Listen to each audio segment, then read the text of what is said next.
بسم اللہ الرحمن الرحیم۔ شروع اللہ تعالیٰ کے نام سے جو سب پر مہربان بہت مہربان ہے۔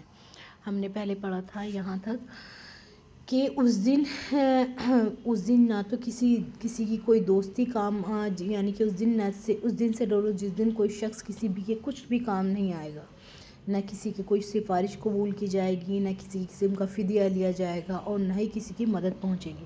اب یہ کس دن کی بات ہو رہی ہے؟ قیامت کے دن کی بات ہو رہی ہے۔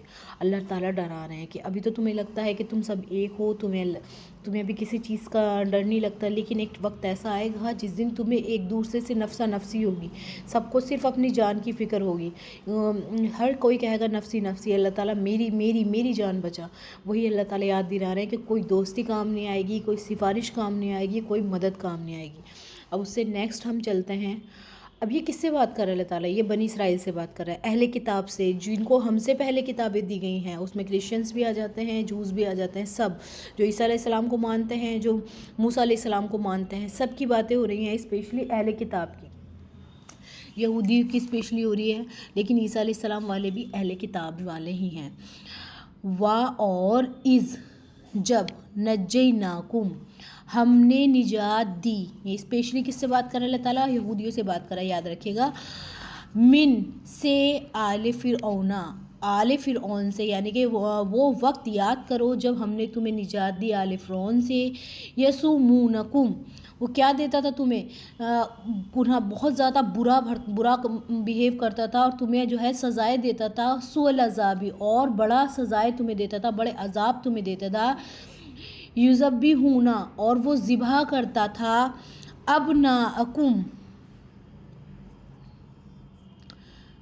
اور کیا کرتا تھا؟ وہ ذبح کرتا تھا ابناءکم، تمہارے بیٹوں کو، ویستحیون، اور زندہ رکھتا تھا نساءکم، تمہاری عورتوں کو، وفی میں اور میں ذالکم، یہ بلاؤن بڑا ہی، من ربکم عظیم، بڑا ہی سخت ٹائم تھا تمہارے رب کی طرف سے تمہارے لیے، یعنی کہ یہ تمہارے پروردگار کی طرف سے تمہارا بڑا امتحان تھا۔ اب یہاں تھوڑا سا فرعون کے بارے میں پڑھ لیتے ہیں۔ فرعون جو تھا مصر کا بادشاہ تھا، جہاں بنی اسرائیل بڑے تعداد میں آباد تھے۔ بنی اسرائیل کون ہے؟ یاد رکھیے گا، یہ اسحاق ابراہیم علیہ السلام کی اولادوں میں سے ہیں۔ اسحاق جو ہے ان کے بیٹے، پھر ان کے بیٹے یعقوب، اور یعقوب کا دوسرا نام اسرائیل بھی ہے، ان کی اولادوں میں سے ہیں، جس نے فرعون نے کیا کر رکھا تھا؟ ان کو قید کر رکھا تھا، اور فرعون کی غلامی میں دن گزار رہے تھے۔ فرعون کے سامنے کسی نجومی نے، نجومی کون ہوتے ہیں؟ جو فیوچر بتاتے ہیں، یہ پیشن گوئی کر دی کہ اس سال بنی اسرائیل میں ایک شخص پیدا ہوگا، یعنی کہ اب تمہارے اس میں جو ہے جس کو تم نے قوم کو گرفتار کر رکھا ہے، اپنا قیدی بنا رکھا ہے، اس قوم میں ایک بچہ پیدا ہوگا جو اس کی بادشاہی کو ختم کر دے گا، یعنی کہ جو فرعون کو ختم کر دے گا، اس کی بادشاہی کو ختم کر دے گا۔ یہ سن کر اس نے حکم یہ دیا کہ اس اسرائیل میں جو بچہ پیدا ہو، یعنی کہ بنی اسرائیل میں اب جو بھی لڑکا پیدا ہو، اسے جو ہے قتل کر دو۔ البتہ لڑکیوں کو زندہ رکھا جائے، جس سے کیا کام کیا جائے؟ جس سے ان کا میڈ والا کام لیا جا سکے، ان سے اپنی ساری ضرورتیں پوری کی جا سکیں۔ اس طرح بہت سے نوائز یعنی کہ چھوٹے معصوم بچے قتل کر دیے گئے، اگرچہ حضرت موسیٰ علیہ السلام، لیکن اللہ تعالیٰ کی قدرت دیکھی، اللہ تعالیٰ نے پھر بھی موسیٰ علیہ السلام کو اس کی آنکھوں کے سامنے پیدا کیا، اور اس نے ہی ان کو پروان چڑھایا، مگر اللہ تعالیٰ نے ان کو محفوظ رکھا۔ اس کا مفصل واقعہ سورہ طٰہٰ اور سورہ القصص میں خود قرآن کریم نے ذکر فرمایا، یعنی کہ یہ واقعہ کب آئے گا؟ انشاءاللہ جب ہم آگے کنٹینیو کریں گے تب جو ہے ان کا واقعہ آئے گا۔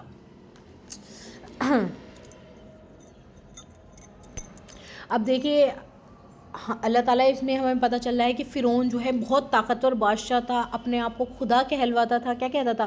کہ میں کون ہوں؟ میں خدا ہوں، مجھے سجدہ کرو، اپنے آپ کو سجدہ کراتا تھا، خدا کہتا تھا۔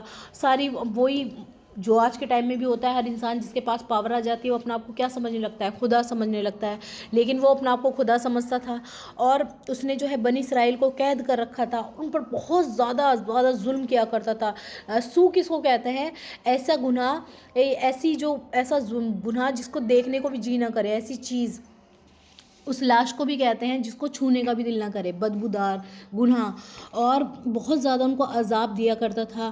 یذبحون اور ذبح کر دیتا تھا ابناءکم ان کے بیٹوں کو، ویستحون اور زندہ رکھتا تھا نساءکم ان کی عورتوں کو، وفی اس میں وفی ذالکم بلاء من ربکم عظیم، اور ان سب میں بڑی نشانی، بڑا ان کا بھاری وقت تھا کس کے لیے؟ بنی اسرائیل کے لیے، یعنی کہ اللہ تعالیٰ کی بڑی سخت آزمائش تھی بنی اسرائیل کے لیے۔ تو اب نیکسٹ آیت دیکھتے ہیں،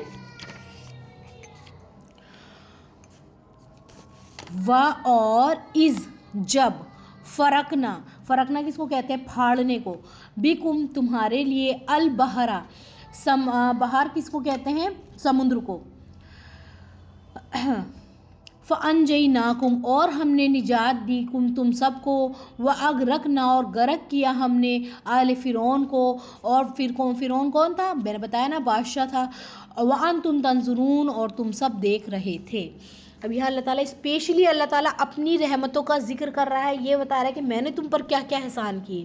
یہ کوئی چھوٹا واقعہ نہیں بتا رہے اللہ تعالیٰ، بہت بڑا واقعہ بتا رہے ہیں۔ ایک بادشاہ جو خود کو خدا کہتا ہو، ایک بادشاہ جو ان کے بیٹوں کو ذبح کر دیتا ہو، ایک بادشاہ جو ان کے عورتوں کو زندہ رکھ کر ان سے غلامی کرواتا ہو اور ہر طریقے سے ان کو پریشان کرتا ہو، ان کو کھانے، ان کی لائف جو ہے قیدیوں والی، اتنی ان کی لائف اتنی، اللہ تعالیٰ خود کہہ رہے ہیں کہ تمہارے لیے بڑا سخت آزمائش تھی ان دنوں۔ اب اللہ تعالیٰ کیا فرما رہے ہیں کہ لوگوں کو، اور یہ وقت یاد کرو جب ہم نے تمہارے خاطر سمندر کو پھاڑ ڈالا تھا، چنانچہ تم سب بچا لیا گیا تھا، یعنی کہ تم سب کو تو بچا لیا گیا تھا، اور فرعون کو، لوگوں کو سمندر میں غرق کر ڈالا تھا، اور تم یہ سارا نظارہ دیکھ رہے تھے۔ اب جب موسیٰ علیہ السلام اپنی قوم کو لے کر، ابھی جو ہے یہ قصہ انشاءاللہ آگے آئے گا، بہت زیادہ ڈیٹیلنگ کے ساتھ آئے گا، اس واقعہ مذکورہ سورت بہت تفصیل کے ساتھ آئے گا انشاءاللہ جب ہم پڑھیں گے، لیکن اب میں تھوڑا سا بتا دیتی ہوں کہ جب موسیٰ علیہ السلام بنی اسرائیل کو لے کر جا رہے تھے، اور فرعون کا جو لشکر تھا، اور فرعون تھا وہ پیچھے پیچھے تھا ان کے، کہ کہاں جا رہے ہیں دیکھتے ہیں، پکڑ کے ان کو قتل کرنا تھا، موسیٰ علیہ السلام کو بھی وہ قتل کرنا چاہتا تھا، بنی اسرائیل کو بھی قتل کرنا چاہتا تھا۔ تو جب آگے کیا تھا؟ آگے سمندر تھا، پیچھے فرعون تھا، تو بنی اسرائیل والے کیا کہنے لگے موسیٰ علیہ السلام کو، موسیٰ تم نے تو ہمیں اب بالکل مروا ہی دیا، یعنی کہ اب تو ہمارے پاس کوئی سلیوشن ہی نہیں بچا۔ انسان کیا کرتا ہے جب آگے تو سمندر ہو اور پیچھے جو ہے مارنے کے لیے ان کو پیچھے سینا کھڑی ہوئی ہو، تو کیا کرے گا انسان؟ تو گھبرا ہی جائے گا۔ لیکن موسیٰ علیہ السلام کا ایمان دیکھیے، اس ٹائم ذرا بھی نہیں گھبرائے تھے موسیٰ علیہ السلام، اور اللہ تعالیٰ نے، انہوں نے کہا کہ مجھے یقین ہے میرا رب میرے ساتھ ہے۔ پھر اللہ تعالیٰ نے وحی کی ان پر، اور انہوں نے اپنا عصا جو ہے، لاٹھی جو ہے سمندر میں ماری، اور وہ پھٹ گئی، یعنی کہ سمندر میں سے راستہ بن گیا۔ اور جب موسیٰ علیہ السلام اور ان کی قوم اس کو پار کرنے لگی، تو پیچھے کون تھا؟ اس کے فرعون کا لشکر بھی تھا، وہ بھی ان کے ساتھ پار کرنا چاہتا تھا۔ لیکن جب وہ آگے، وہ موسیٰ علیہ السلام تو پار کر گئے، لیکن جب فرعون کا لشکر بالکل بیچوں بیچ میں آ گیا، تب اللہ تعالیٰ نے حکم دے دیا، وہ پھر سے سمندر بن گیا، اور وہ سارے کے سارے کہاں غرق ہو گئے؟ اس سمندر کے اندر غرق ہو گئے۔ یعنی کہ اللہ تعالیٰ نے بنی اسرائیل کو تو بچا لیا تھا، اور فرعون کے لوگوں کو سمندر میں غرق کر ڈالا تھا، اور تم یہ سارا نظارہ دیکھ رہے تھے۔ یعنی کہ اللہ تعالیٰ بتا رہے ہیں کہ تمہاری کتابوں میں ہے، تم یہودی جو ہو تو بڑی اچھی طریقے سے جانتے ہو اس بات کو کہ یہ ساری باتیں کیسے ہیں، کیونکہ ان سب باتوں کا کس کو پتہ تھا؟ سوائے بنی اسرائیل کے، یعنی کہ یہودی جو ہے اپنی جو تورات تھی وہ کسی کو، جیسے قرآن ہوتا ہے، عام ہوتا ہے، لوگ باگ پڑھ سکتے ہیں، لیکن ان کی جو تورات تھی صرف ان کے بڑے بڑے، جیسے آج کے ٹائم میں پوپ ہوتے ہیں یا بڑے بڑے مولانا ہوتے ہیں یا کوئی اسپیشل ہوتا ہے، بس وہی پڑھ سکتے تھے۔ عام لوگ جو ہیں، عام لوگ تورات نہیں پڑھ سکتے تھے، وہ ان کے پاس جاتے تھے اپنا مسئلہ لے کر۔ قرآن تو عام ہے لیکن وہ عام نہیں تھی تورات، اس لیے تو جب وہ یہ آیتیں سنیں گے، کوئی یہودی ہے جب وہ یہ آیتیں سنے گا تو فوراً ایمان لے آئے گا نا کہ اچھا یہ قرآن میں یہ باتیں کیسے آ گئی، یہ باتیں تو صرف ہم لوگوں کو پتہ ہیں، یہ کسی کو کیسے پتہ چل سکتی ہیں؟ اور وہ بھی ان کو جو پڑھا لکھا بھی نہیں ہے۔ حضور کون تھے؟ امی تھے نا، ہم آگے پڑھیں گے حضور صلی اللہ علیہ وسلم کون تھے؟ امی، جس نے صرف ماں کی گود میں سیکھا ہو، جس کو کسی چیز کا علم نہ ہو، بس جو اس کی ماں نے سکھا دیا اتنا علم ہو، لیکن وہ ساری باتیں وہ بتا رہے ہیں۔ تو اللہ تعالیٰ کہہ رہے ہیں وَأَنْتُمْ تَنْظُرُونَ، کیا تم نے نہیں دیکھا تھا؟ یعنی کہ تم اس چیز کو سنتے ہوئے نہیں آئے کہ یہ سب باتیں حضور صلی اللہ علیہ وسلم کیسے بتا رہے ہیں تمہیں، قرآن تمہیں کیسے بتا رہا ہے؟ اب تو تصدیق کرو، اب تو مانو، سب سے پہلے انکار کرنے والے نہ ہو جانا۔ میں تمہیں کنٹینیو میں بتا رہی ہوں قرآن کی آیتیں ایک دوسرے سے کیسے کنیکٹڈ ہیں؟ اللہ تعالیٰ ان سے کہہ رہے تھے نا کہ اب تو تم کہیں ایسا نہ ہو کہ تم اس قرآن کا سب سے پہلے یہ انکار کرنے والے ہو جاؤ، اب تم نماز پڑھو، رکوع کرنے والوں کے ساتھ رکوع کرو، سجدہ کرو، اور کہیں تم انکار کرنے والے نہ ہو جانا۔ اب دوسری اللہ تعالیٰ ان کے بتا رہے ہیں دوسری بات کہ اب پھر انہوں نے کرنا کیا شروع کر دیا، بنی اسرائیل یعنی کہ یہودیوں نے۔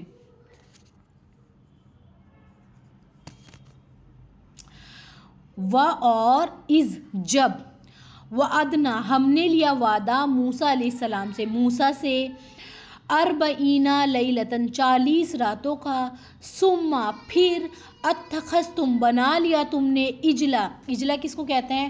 معبود، من بعدہ اس کے بعد، وانتم اور تم ظالموں میں سے ہو گئے۔ اب اللہ تعالیٰ وہ وقت یاد کرو جب ہم نے موسیٰ سے 40 راتوں کا وعدہ ٹھہرایا تھا، پھر تم نے ان کے پیچھے اپنی جانوں پر ظلم کر کے بچڑے کو معبود بنا لیا تھا۔ یعنی کہ اللہ تعالیٰ ان کے بارے میں بتا رہے ہیں کہ تم کیسے ظالم ہو، تم کیسے انکار کرنے والے ہو۔ دیکھیے اللہ تعالیٰ نے ان کو فرعون سے بچایا، جو فرعون ان پر اتنے تشدد ڈھاتا تھا، اللہ تعالیٰ نے ان کے خاطر دریا پھاڑ دیا، سمندر میں راستہ بنا دیا۔ اب کوئی ہمارے ساتھ ایسا کچھ معجزہ ہو جائے، چھوٹا سا بھی معجزہ ہو جائے، یا ہم جو ہے اللہ تعالیٰ ہمارے لیے سمندر پھاڑ دیں، ہم تو بہت زیادہ اللہ تعالیٰ کا شکرانہ ادا کریں گے۔ ہم تو اس بات سے بھی ڈریں گے نا، جو انسان ایمان والا ہوتا ہے، کہیں اللہ تعالیٰ میں ایک بھی نافرمانی نہیں کروں گا۔ اللہ تعالیٰ نے ان کو فرعون سے نجات دی، جو اتنا ظالم بادشاہ تھا، اس کو ان کی آنکھوں کے سامنے اللہ تعالیٰ نے غرق کیا۔ پھر اس کے بعد کیا ہوا؟ موسیٰ علیہ السلام کو اللہ تعالیٰ نے، حضرت موسیٰ علیہ السلام سے اللہ تعالیٰ نے یہ وعدہ فرمایا تھا کہ وہ کوہ طور پر آ کر 40 رات اعتکاف کریں گے۔ انشاءاللہ موسیٰ علیہ السلام کا آگے واقعہ آئے گا، میں اس بارے میں تب بتاؤں گی۔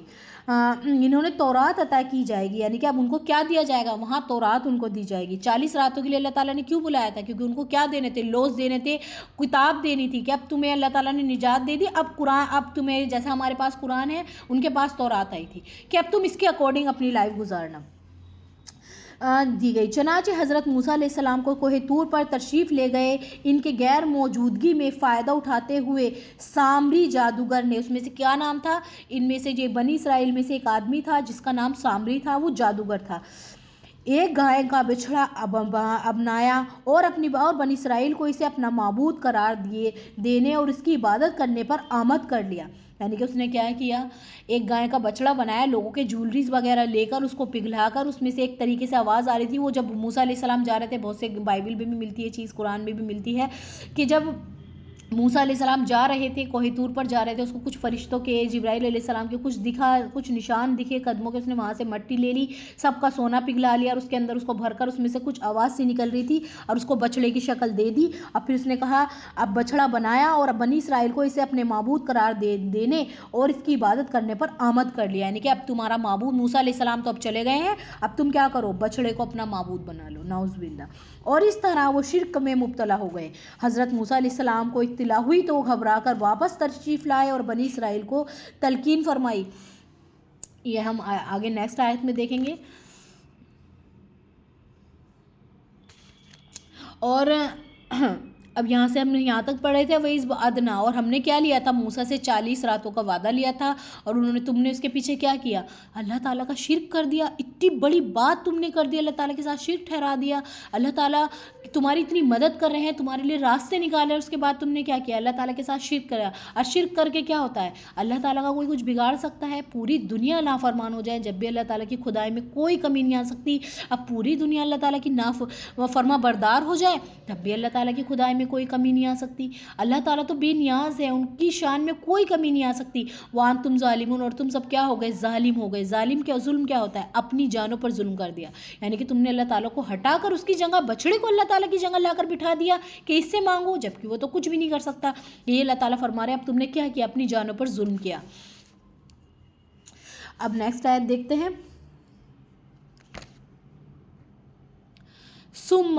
ثم پھر عفونا، ہم نے معاف کر دیا، پھر اس سب کے بعد بھی ہم نے معاف کر دیا، انکم تم کو، من بعد اس کے، ذالکا یہ، لعلکم تاکہ تم، تشکرون شکر ادا کر سکو۔ یعنی کہ اللہ تعالیٰ نے ان سب واقعے کے بعد بھی تمہیں معاف کر دیا تاکہ تم کیا کرو؟ شکر ادا کرو، اللہ تعالیٰ کا بات مانو، شکرانہ ادا کرو۔